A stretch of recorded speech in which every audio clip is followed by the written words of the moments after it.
Untuk membunuh presiden dari negara B, ia menyamar sebagai seorang wanita hamil dan menunggu di luar kamar hotelnya. Tindakannya menarik perhatian tim keamanan. Berpura-pura merasa tidak enak badan, ia mengatakan kepada mereka bahwa ia sedang mengalami gula darah rendah dan membutuhkan sesuatu yang manis. Saat para penjaga pergi untuk membantunya, diam-diam ia mengeluarkan sebuah ponsel yang sebelumnya telah ia sembunyikan, lalu mendekati presiden dan menukar ponselnya dengan ponsel yang ia bawa. Ponsel itu memiliki senjata tersembunyi yang akan membunuh presiden begitu ia menggunakannya. Ia tidak pernah menyangka rencananya akan berhasil secepat itu.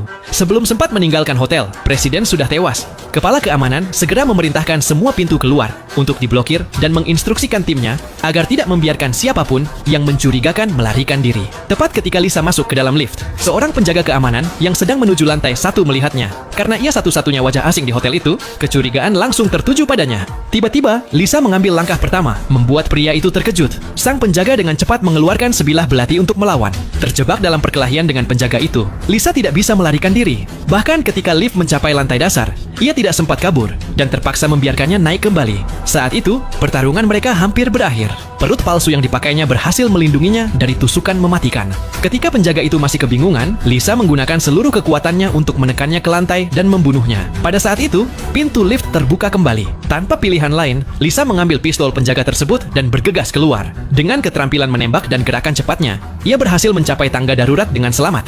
Pelariannya yang mulus hanya mungkin terjadi karena rekannya yang membimbingnya melalui telepon, memberi arahan secara langsung. Namun, untuk memastikan semuanya berjalan sempurna, mereka masih memiliki satu langkah lagi yang harus dilakukan.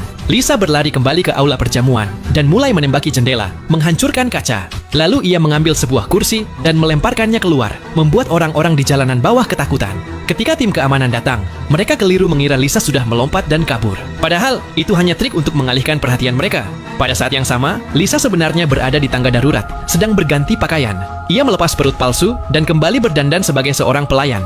Lalu, dengan tenang, ia berjalan turun ke lantai dasar. Para penjaga yang dilewatinya tidak menaruh curiga sedikit pun, dan ia keluar melalui pintu depan tanpa masalah. Namun, Lisa tidak menurunkan kewaspadaannya. Sebagai seorang pembunuh terlatih, ia tetap waspada jika tim keamanan menyadari kebenarannya. Sesampainya di stasiun kereta bawah tanah, ia kembali berganti pakaian dengan cepat. Kali ini, ia tampil seperti seorang wanita modis, sangat berbeda dari penyamarannya sebelumnya. Namun, tepat pada saat itu, sesuatu yang tak terduga terjadi. Rekannya, yang membantunya dalam rencana pelarian, mengalami masalah. Nah, cuplikan adegan film ini Mimin ambil dari serial TV yang berjudul Butterfly 2025.